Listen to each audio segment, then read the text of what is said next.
Hey everybody, I'm here today to show you and tell you how to countersink screws. This will be a super easy tutorial, so let's get right into the video. I'm going to show you two different ways to countersink your screws, and if you're wondering what countersinking is, it's when you make the head of a screw go below the level of the wood. So here's an example of a screw that has not been countersunk. It's sticking up above the wood, and these are examples of screws that have been countersunk. They're below the level of the wood.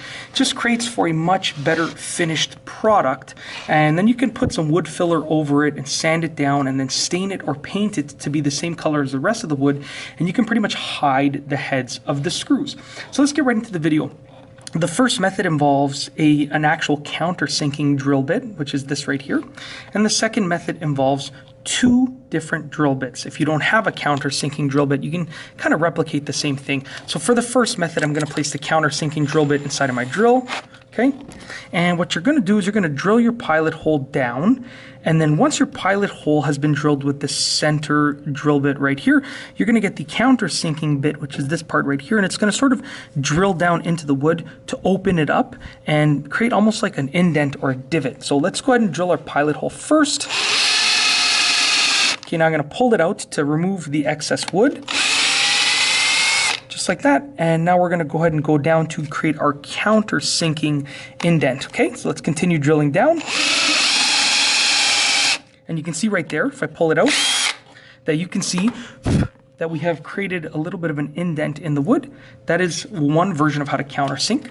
Now that's, remember, the countersinking bit is on the left. Okay, going to carefully remove that like that. Can be hot, so you always have to be careful with drill bits. Now, the second version is going to be just using regular drill bits. So right now on the right, we're going to do our regular drill bit version, which is very similar. We're going to drill our pilot hole first. So I'm going to carefully do this because this is a very thin drill bit. Okay, a couple more times. One more time. I don't want to snap the drill bit, so I'm going to be very careful. There we go. So we've now drilled our pilot hole, which is right there. It's kind of hard to see. Let's get rid of that drill bit, once again, very carefully. And let's put on our larger drill bit. Now the key here is that your larger drill bit should be bigger than the head of your screw. So right now we have this size drill bit, which I know is larger than the head of the screw. Okay, and I can just put it into this hole for comparison. It's about the same size as the countersinking hole that we made right there. So I'm going to use our pilot hole to guide this drill bit, and I'm just going to drill just a little bit just to go below the surface of the wood, just like this. Okay, that's it.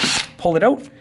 Okay, and you can clean it up a little bit. If you want, you can take your drill bit and you can kind of just go in like a circular motion to open up that hole a bit. So we have two countersinking holes, one over here on the left with the countersinking drill bit, and then one over here on the right with the double drill bit that we used. I'm just going to go ahead and swap my battery out of here because I only have one battery that is charged right now. And we're going to countersink using the official countersinking drill bit on the left. Let's put this screw in place. So you can see it went below the surface really, really nicely. And then on the right, we're going to do the same thing with this screw right here. So you can see that also went below the surface. The countersinking bit did produce a cleaner look. However, if I had taken my time with the regular drill bits, it would have also produced, they would have both produced a clean look. So it's just a matter of, with the countersinking bit, you can do it a little bit faster. With regular drill bits, you got to take a little bit more time to be more precise and figure out which drill bit size you need. Whereas with the countersinking bits, it's already done for you and it says right on it what the screw number is, as you can see over there. It just tells you on the actual bit itself. Yeah, so that's it. If you like this video, please be sure to give it a thumbs up. Let me know what you think down below as a comment. And of course, be sure to subscribe for more great videos just like this one. And that's all I have for you today. Thanks for watching.